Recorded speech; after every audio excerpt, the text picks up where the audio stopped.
Pride and Prejudice by Jane Austen. Chapter 48.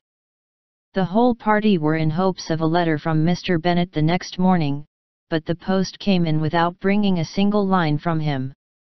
His family knew him to be, on all common occasions, a most negligent and dilatory correspondent, but at such a time they had hoped for exertion.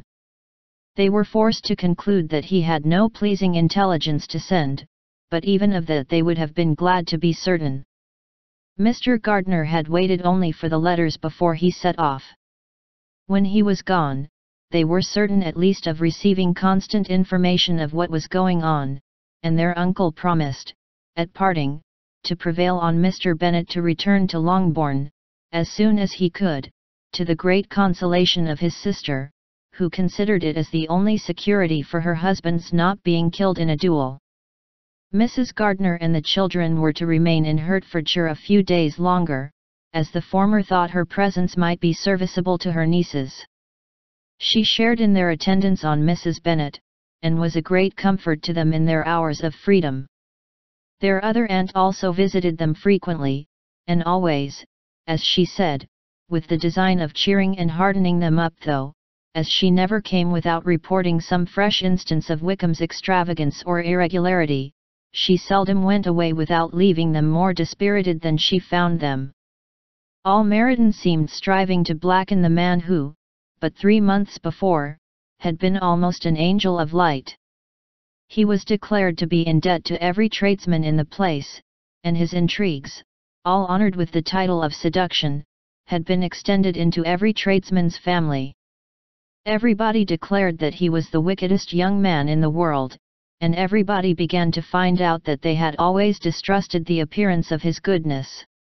Elizabeth, though she did not credit above half of what was said, believed enough to make her former assurance of her sister's ruin more certain, and even Jane, who believed still less of it, became almost hopeless, more especially as the time was now come when, if they had gone to Scotland, which she had never before entirely despaired of, they must in all probability have gained some news of them. Mr. Gardiner left Longbourn on Sunday. On Tuesday his wife received a letter from him. It told them that, on his arrival, he had immediately found out his brother, and persuaded him to come to Grasachich Street, that Mr. Bennet had been to Epsom and Clapham, before his arrival, but without gaining any satisfactory information, and that he was now determined to inquire at all the principal hotels in town, as Mr. Bennet thought it possible they might have gone to one of them, on their first coming to London, before they procured lodgings. Mr. Gardiner himself did not expect any success from this measure, but as his brother was eager in it, he meant to assist him in pursuing it. He added that Mr. Bennet seemed wholly disinclined at present to leave London and promised to write again very soon. There was also a postscript to this effect. I have written to Colonel Forster to desire him to find out, if possible, from some of the young man's intimates in the regiment, whether Wickham has any relations or connections who would be likely to know in what part of town he has now concealed himself. If there were anyone that one could apply to with a probability of gaining such a clue as that, it might be of essential consequence. At present we have nothing to guide us. Colonel Forster will, I dare say, do everything in his power to satisfy us on this head. But, on second thoughts, perhaps, Lizzie could tell us what relations he has now living, better than any other person. Elizabeth was at no loss to understand from whence this deference to her authority proceeded, but it was not in her power to give any information of so satisfactory a nature as the compliment deserved. She had never heard of his having had any relations, except a father and mother, both of whom had been dead many years. It was possible, however, that some of his companions in the shire might be able to give more information, and though she was not very sanguine in expecting it, the application was a something to look forward to. Every day at Longbourn was now a day of anxiety, but the most anxious part of each was when the post was expected. The arrival of letters was the grand object of every morning's impatience.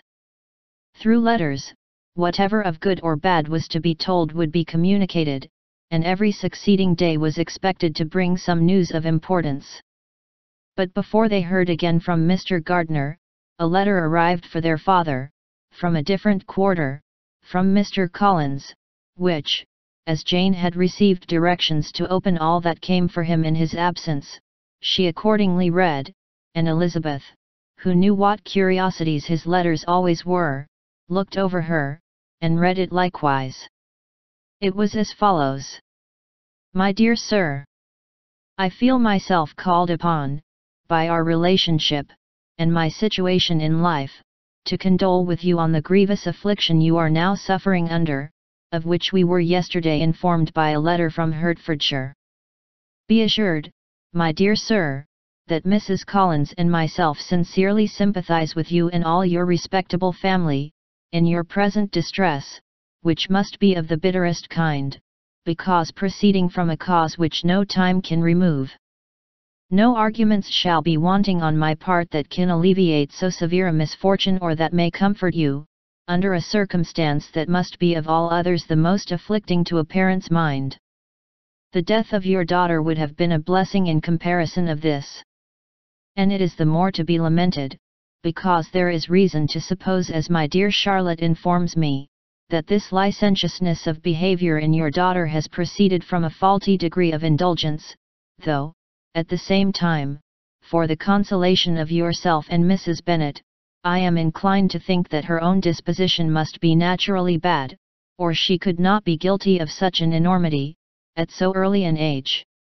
Howsoever that may be, you are grievously to be pitied, in which opinion I am not only joined by Mrs. Collins, but likewise by Lady Catherine and her daughter, to whom I have related the affair. They agree with me in apprehending that this false step in one daughter will be injurious to the fortunes of all the others, for who, as Lady Catherine herself condescendingly says, will connect themselves with such a family? And this consideration leads me moreover to reflect, with augmented satisfaction, on a certain event of last November, for had it been otherwise, I must have been involved in all your sorrow and disgrace. Let me then advise you, dear Sir, to console yourself as much as possible, to throw off your unworthy child from your affection forever, and leave her to reap the fruits of her own heinous offence. I am, dear Sir, etc., etc. Mr. Gardner did not write again till he had received an answer from Colonel Forster, and then he had nothing of a pleasant nature to send. It was not known that Wickham had a single relationship with whom he kept up any connection, and it was certain that he had no near one living. His former acquaintances had been numerous, but since he had been in the militia, it did not appear that he was on terms of particular friendship with any of them. There was no one, therefore, who could be pointed out as likely to give any news of him. And in the wretched state of his own finances, there was a very powerful motive for secrecy, in addition to his fear of discovery by Lydia's relations, for it had just transpired that he had left gaming debts behind him to a very considerable amount. Colonel Forster believed that more than £1,000 would be necessary to clear his expenses at Brighton. He owed a good deal in town, but his debts of honour were still more formidable. Mr. Gardner did not attempt to conceal these particulars from the Longbourn family. Jane heard them with horror. "A gamester!" she cried. "This is wholly unexpected. I had not an idea of it." Mr. Gardner added in his letter, that they might expect to see their father at home on the following day, which was Saturday. Rendered spiritless by the ill success of all their endeavours, he had yielded to his brother-in-law's entreaty that he would return to his family, and leave it to him to do whatever occasion might suggest to be advisable for continuing their pursuit. When Mrs. Bennet was told of this, she did not express so much satisfaction as her children expected, considering what her anxiety for his life had been before. "What, is he coming home, and without poor Lydia?" she cried. "Sure he will not leave London before he has found them. Who is to fight Wickham, and make him marry her, if he comes away? As Mrs. Gardiner began to wish to be at home, it was settled that she and the children should go to London, at the same time that Mr. Bennet came from it. The coach, therefore, took them the first stage of their journey, and brought its master back to Longbourn. Mrs. Gardiner went away in all the perplexity about Elizabeth and her Derbyshire friend that had attended her from that part of the world. His name had never been voluntarily mentioned before them by her niece, and the kind of half-expectation which Mrs. Gardiner had formed, of their being followed by a letter from him, had ended in nothing. Elizabeth had received none since her return that could come from Pemberley. The present unhappy state of the family rendered any other excuse for the lowness of her spirits unnecessary. Nothing, therefore, could be fairly conjectured from that, though Elizabeth, who was by this time tolerably well acquainted with her own feelings, was perfectly aware that, had she known nothing of Darcy, she could have borne the dread of Lydia's infamy somewhat better. It would have spared her, she thought, one sleepless night out of two. When Mr. Bennet arrived, he had all the appearance of his usual philosophic composure. He said as little as he had ever been in the habit of saying, made no mention of the business that had taken him away, and it was some time before his daughters had courage to speak of it. It was not till the afternoon, when he had joined them at tea, that Elizabeth ventured to introduce the subject, and then, on her briefly expressing her sorrow for what he must have endured, he replied, "Say nothing of that. Who should suffer but myself? It has been my own doing, and I ought to feel it." "You must not be too severe upon yourself," replied Elizabeth. "You may well warn me against such an evil. Human nature is so prone to fall into it. No, Lizzie, let me once in my life feel how much I have been to blame. I am not afraid of being overpowered by the impression. It will pass away soon enough." "Do you suppose them to be in London?" "Yes, where else can they be so well concealed?" "And Lydia used to want to go to London," added Kitty. "She is happy then," said her father drily, "and her residence there will probably be of some duration." Then after a short silence he continued, "Lizzie, I bear you no ill will for being justified in your advice to me last May, which, considering the event, shows some greatness of mind." They were interrupted by Miss Bennet, who came to fetch her mother's tea. "This is a parade," he cried, "which does one good, it gives such an elegance to misfortune. Another day I will do the same. I will sit in my library, in my nightcap and powdering gown, and give as much trouble as I can, or, perhaps, I may defer it till Kitty runs away." "I am not going to run away, Papa," said Kitty fretfully.